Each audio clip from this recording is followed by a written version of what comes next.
चिन्त्य व्यक्तरूपाय निर्गुणाय गुणात्मने समस्तजगदाधार मूर्तये ब्रह्मणे नमः। सर्वेभ्यो नमो नमः।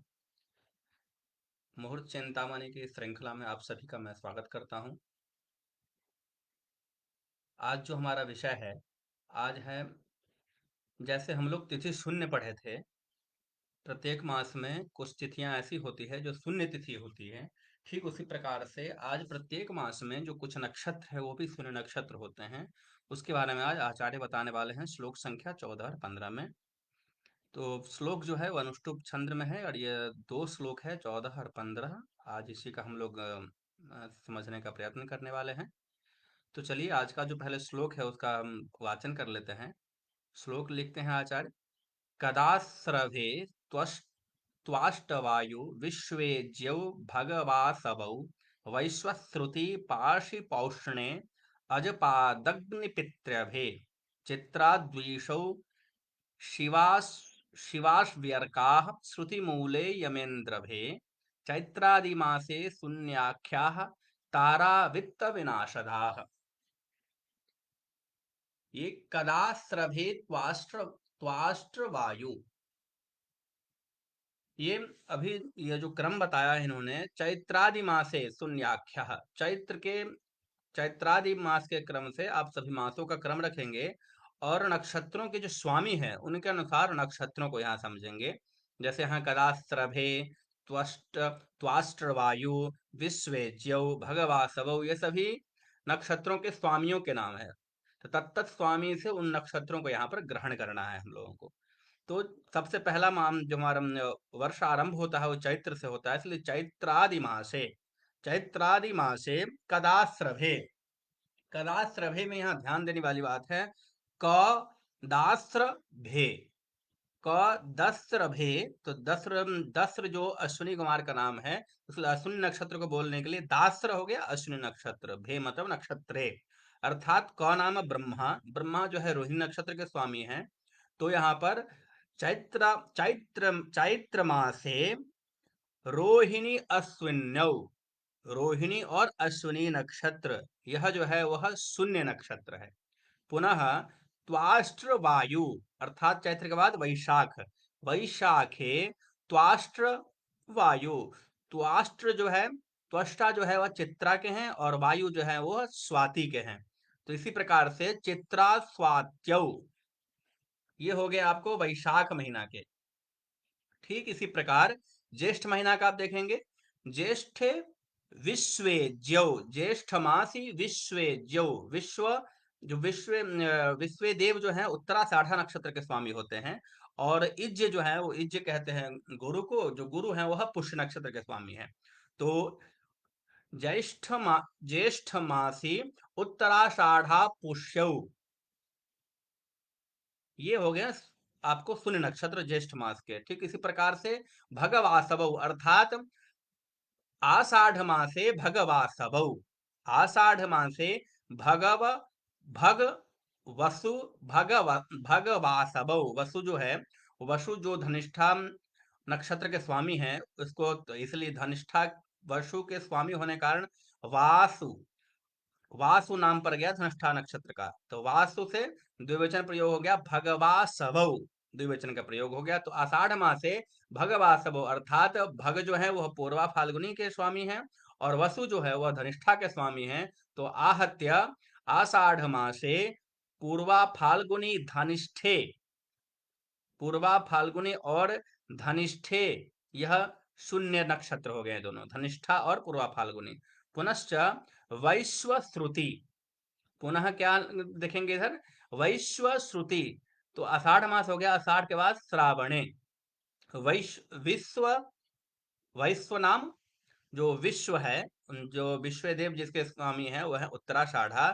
फिर है श्रुति अर्थात श्रवणा। तो श्रावण मास में श्रावणे उत्तराषाढ़ा श्रवणौ, ये दो नक्षत्र जो है यह शून्य संज्ञक नक्षत्र हैं। पुनश्च पाशिपौष्णे, भाद्रपदे मासी, भाद्रपद मासी पासी पौष्णे, पासी नाम वरुण, पासी जो है वरुण का नाम है। तो पासी नाम वरुण। पुनः पौष्ण, पूषा जो है रेवती नक्षत्र के स्वामी हैं, तो पूषा से पौष्ण रेवती नक्षत्र का नाम हो जाता है स्वामी के कारण। तो पौष्णे अर्थात पाशी पौष्णे भाद्रपद मासी, भाद्रपद मासी जो वरुण हो गया सततारका रेवत्यौ, ये जो सततारक ग्रह हैं, सततारक आपको, और फिर रेवती नक्षत्र, शतभिषा और रेवती नक्षत्र शततारक नक्षत्र से यहाँ पर ज्योतिष करते हैं आचार्य। ठीक है। फिर है पाशी पौषणे भाद्रपदी मासे पासी पौषणे, पुनश्च अजपाद, पुनश्च अजपाद, भाद्रपद मास तक हो गया, उसके बाद बचता है अश्विने, अश्विने मासे अजपाद, अजपात जो है वह पूर्वा भाद्रपदा के स्वामी हैं, पूर्वा भाद्रपदा नक्षत्र के स्वामी हैं अजपात, इसलिए अजपात जो है आश्विने मासे, आश्विन मास में अजपाद नक्षत्र जो है वह शून्य संज्ञक नक्षत्र है। पुनः अग्निपित्रभे, आश्विन के बाद कार्तिकेय मासे अग्नि, अग्नि जो है वह कृत्तिका नक्षत्र के स्वामी है, पितृ है, पितर जो है वह मघा के स्वामी है, अर्थात कार्तिकेय मासे, कार्तिकेय मासी कृत्तिका मघे, कृत्तिका मघे शून्य नक्षत्र होता है। यह क्या है? यह शून्य नक्षत्र है। पुनः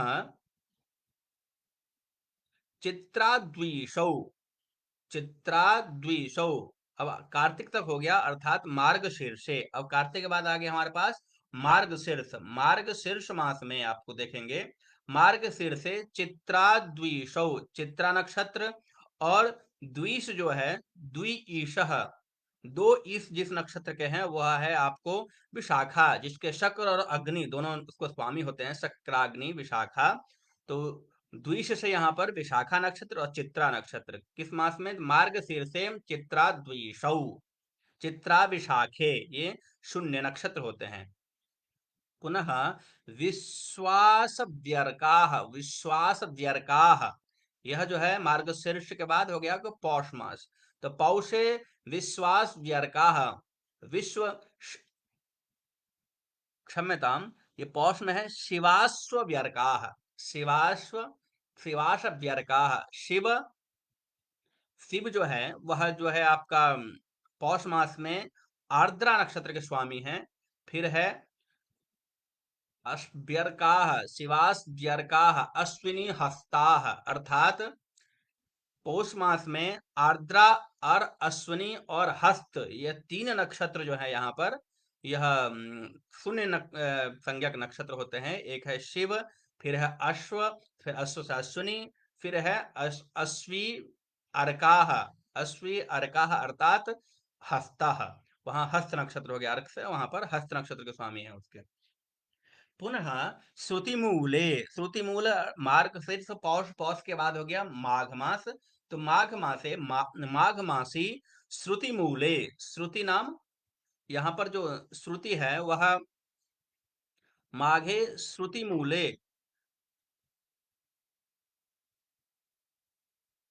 श्रुति से परिचित है ही, श्रुति जो है वह श्रवणा नक्षत्र को कहते हैं, और मूल तो जानते ही हैं, श्रुति मूले।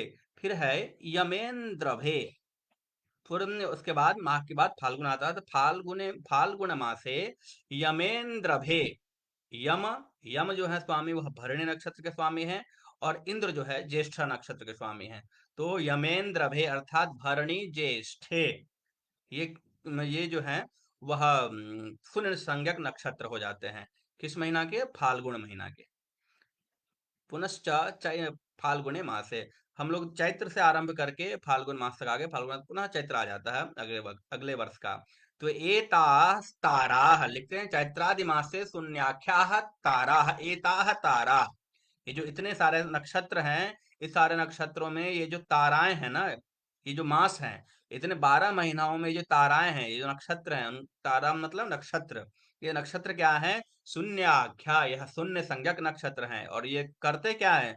वित्त विनाशदाह, अर्थात, अर्थात इस नक्षत्र में, इस महीना के इस नक्षत्र में यदि कोई कर्म किया जाए तो वह वित्त का विनाश करता है, तो उसका धन नाश हो जाता है, इसलिए इसको शुभ काम में, इस शून्य नक्षत्र को, शून्य तिथि को हमें छोड़कर चलना चाहिए, इसका विचार अवश्य करना चाहिए। साक्षात लिख रहे हैं वित्त विनाशदाः, येषु यत्तु कर्म धनै सह विनश्यति, येषु जो इस इस प्रकार के शून्य नक्षत्र में करते हैं तो धन के साथ उसका विनाश हो जाता है। तो इसलिए प्रयत्न करना चाहिए जो इस शून्य नक्षत्र और शून्य तिथि का, तीन तिथि में हम ऐसा कोई शुभ काम न करें। चलिए आज के लिए यही। आज हम लोग चैत्रादि मासेषु क्रमात् शून्य नक्षत्र जो है, क्रम से जो शून्य नक्षत्र है उसका हम लोगों ने आज पठन किया और समझा भी, जो कैसे इसका अर्थ लगा आचार्य ने लिखा है। तो श्लोकों का जो एक एक अक्षर है यहाँ पर, जैसे अभी आपने ध्यान दिया कदाश्रभे त्वाष्ट्रवायु, अब यहाँ पर कदा जो हम लोग कहते हैं कदा गच्छति, कब जा रहे हो, इस प्रकार का अर्थ यहाँ नहीं लगाएंगे हम। यहाँ एक एक वर्ण से या कहें एक एक शब्द से उस नक्षत्र के स्वामी का द्योतन है और उस स्वामी से उस नक्षत्र का ग्रहण करना है हमको। इस प्रकार से यह श्लोक आज हमारा पूर्ण हुआ। चलिए आज के लिए बस इतना ही, फिर मिलते हैं हम कल अगले किसी अगले आगे के श्लोकों के साथ। तब तक के लिए जय तो भारतम, जय तो संस्कृतम, धन्यवाद।